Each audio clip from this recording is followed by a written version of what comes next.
जालना जिल्ह्यातलं तापमान सुद्धा वाढत असल्यानं आरोग्य विभाग आता अलर्ट मोडवर आलेला आहे आणि जिल्ह्यातल्या प्रत्येक प्राथमिक आरोग्य केंद्रामध्ये उष्माघात होण्याच्या पार्श्वभूमीवर औषधांचा पुरेसा साठा आरोग्य विभागाकडनं उपलब्ध करून दिला गेलेला आहे। जिल्ह्यातलं तापमान सध्या 42 ते 43 अंशांपर्यंत जात आहे, त्यामुळे दुपारच्या वेळेला नागरिकांनी गरज नसेल तर घराबाहेर पडू नये असं आवाहन जिल्हा आरोग्य विभागानं नागरिकांना केलेलं आहे।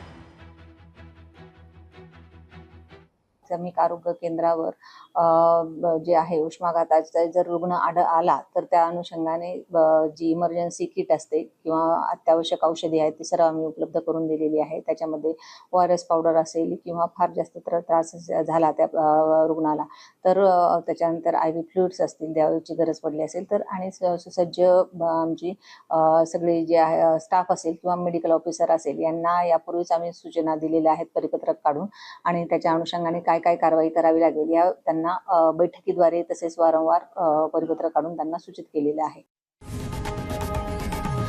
लोकशाही मराठी ऐका, पहा, जागरूक रहा।